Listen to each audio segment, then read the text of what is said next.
इस वीडियो में बात की जाएगी what is the best branch in ITI electrician and fitter.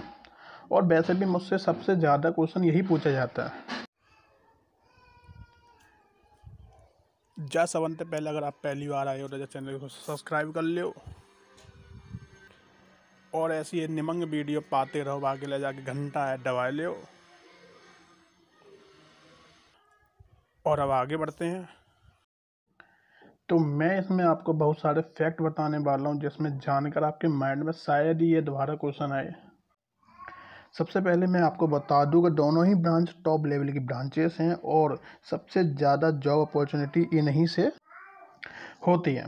फिर भी all the student want to know who is the best, जैसा कि आप जानना चाहते हो। बहुत सारे स्टूडेंट का माइंड मेरी बातों से सुनकर चेंज हो सकता है, सो डोंट वरी, वीडियो आखिर तक देखें।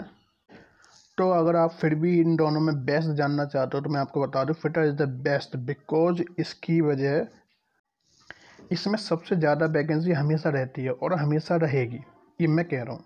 अगर आप सोच रहे हैं कि आपने देखा है कि कहीं इलेक्ट्रीशियन में बहुत ज़्यादा वैकेंसी है और लेकिन फिटर में देखा कि 5, 10, 15 ही वैकेंसी रह जाती हैं, तो मैं आपको ऑल ओवर इंडिया की बात कर रहा हूँ। सभी कंपनी को मिला करके जो मैं बता रहा हूँ ऑल ओवर इंडिया का, जो मैं एक रेशियो बता रहा हूँ कि दोनों में एक रेशियो क्या बन के निकलता है। कि अगर आप इलेक्ट्रीशियन और फिटर की बात कर रहे हो तो इलेक्ट्रीशियन में आपका एक रेशियो बनता है, अगर कहीं इलेक्ट्रीशियन में वैकेंसी निकलती है 1, तो उसी के स्थान पर फिटर की वैकेंसी उसी के 1:5 के रूप में निकलेगी। यानी कि इलेक्ट्रीशियन में 1 वैकेंसी है तो फिटर में 5 वैकेंसी रहती हैं।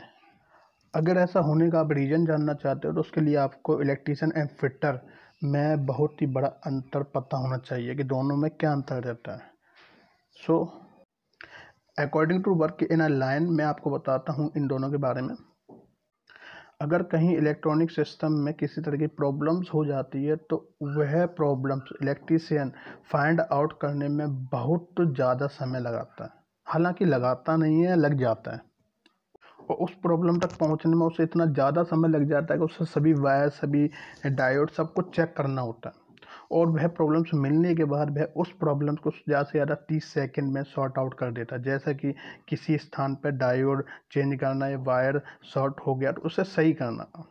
और इसी जगह फिटर की बात की जाए तो यह कम्प्लीटली अपोजिट रहता है इलेक्ट्रीशियन के।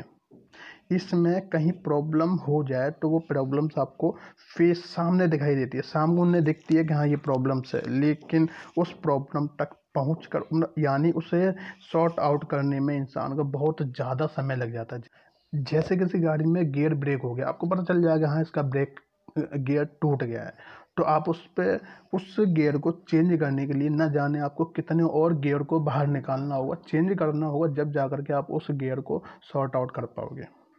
इससे ये मान लीजिए कि इलेक्ट्रीशियन वाली स्थान पर 1 या 1 से 2 व्यक्ति ही पूरे मैटर या पूरे काम को संभाल सकते हैं। और यही इसका अगर फिटर की बात की जाए तो वहाँ पर आपको अधिक से अधिक लोगों की रिक्वायरमेंट रहती है, हमेशा से, ये शुरू से ऐसा ही चल रहा है। और आखिर में आपको बता दूँ, मुझसे स्टूडेंट हमेशा यही पूछते हैं, और अगर मैं यही उनसे पूछ लूँ जिसने किसी ब्रांच से किसी कॉलेज में एडमिशन ले भी लिया है, उससे मुझे ये जवाब में यही मिलता है कि उससे उसके मामा ने, चाचा ने, फूफा ने, बुआ ने, मौसा ने या भाई ने सलाह दी कि तू इससे कर ले, मैं तेरी जॉब लगवा दूंगा। बस इससे बड़ा क्या चाहिए। अब मुझे तो हंसी आती है कि वैसे भी आपका जिस काम में मन नहीं लगता उस काम को बिना मन के आप कब तक कर लोगे। इसके लिए मैं सभी को सिर्फ यही बताता हूँ कि पहले उन्हें उन दोनों के अंतर के बारे में बताता हूँ अच्छे से। दोनों में से जिस काम को सोचने पर या सुनने पर उन्हें जो खुशी मिलती है, तो मैं उनसे कहता हूँ कि आप भी थोड़ा टाइम लीजिए, रात को सोचिए, इसके बारे में देखिए, आपको खुशी मिले उसी से कीजिए। और ये काम करने की ऐसी खुशी है जो शायद ही ज़िंदगी भर में कभी ख़त्म होगी। और जब आप उस ब्रांच से कीजिए जिस ब्रांच से आपको खुशी मिली, और बात कम या ज़्यादा वैकेंसी की नहीं है, आपको सिर्फ 1 वैकेंसी चाहिए। And I hope you will do the best.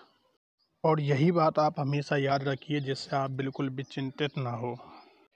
Finally thank you and like करना ना भूलें।